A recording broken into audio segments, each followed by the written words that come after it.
여러분, 저는 문재인 정부가 도대체 경제를 살릴 생각이 있는지 없는지 참 궁금합니다.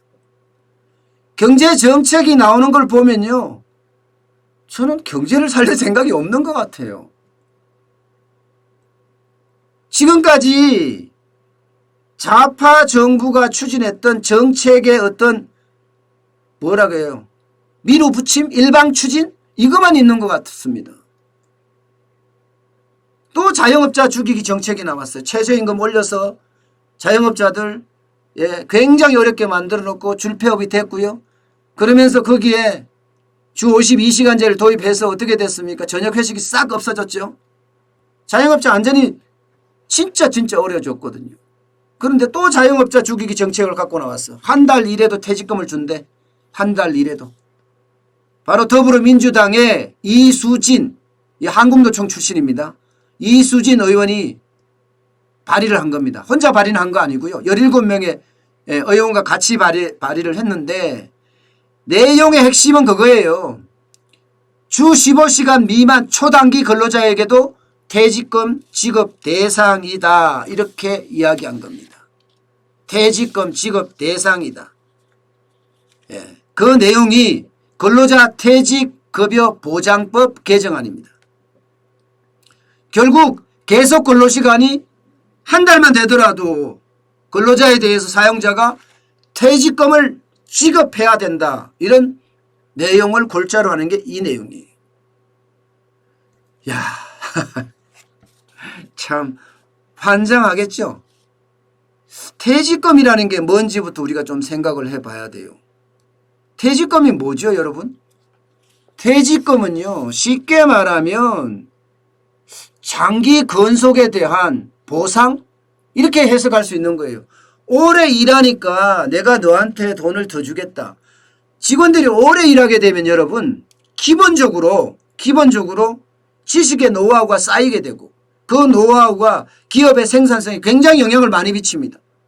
기업의 생산성에 영향을 많이 미치면 기업은 더더욱 좋아지거든요. 때문에 퇴직금이라는 제도가 있다고 생각하시면 간단해요. 그런데 한 달 있으면 퇴직금이 그분의 그 사람의 노하우가 엄청나게 뛰어나나요? 안 그렇잖아요. 일반적으로 1년이라는 기간으로 설정해 놨을 때는요.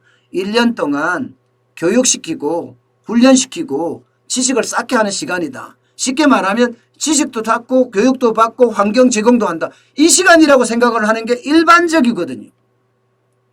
그런데 이거를 깡그리 무시하는 거예요. 깡그리 무시해요.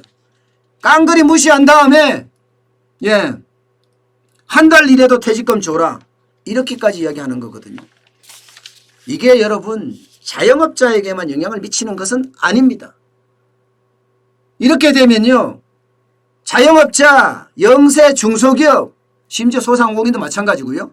중소기업, 중견기업, 대기업까지 왕창 영향을 다 미쳐요.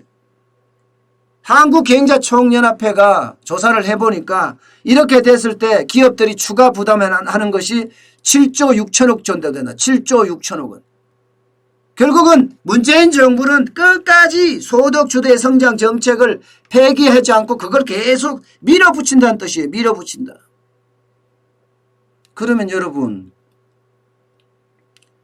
이게 굉장히 저는 양악과 악화를 구축하는 그런 현상이 나타날 수 있을 거라고 생각을 해요. 제가 자영업자를 직접 해봤고 국밥집을 해봤기 때문에 만약에 한 달 일해도 퇴직금을 준다고 하면요. 저는 사람 안 쓰겠어요. 제 혼자 일하겠어요. 사람 안 쓰겠어요. 제 혼자 일하겠어요. 이 말이 무슨 뜻인지 보자고요. 사람 안 쓰겠어요. 이러면 그만큼 일자리가 줄어든다는 이야기죠. 일자리가 줄어든다는 이야기예요. 그만큼이요. 그 다음에 반대로 뒤집어서 보면 저소득층에 일할 곳이 또 줄어든다는 얘기. 내가 자영업자가 소상공인이 영세 중소 나 사람 안 쓰겠어 이렇게 이런 일이 또 반복된다는 겁니다. 또 반복된다. 결국은 한 달 퇴직금법 자체가 청년이나 여성들에게 고용 회피를 유발할 수 있는 그런 상황이 되고 메뚜기 알바가 더 심화되고요. 더 심화되고 앞으로 더 어려워진다는 게 이게 대세 아니겠습니까?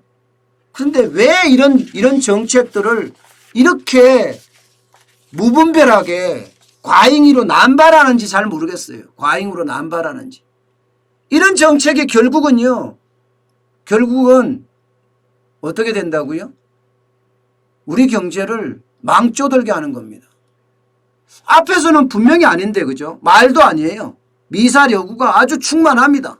그런데 뒤에서는 전혀 다른 법안들이 지금 나오고 있잖아요. 그러니 참 답답할 노릇이죠.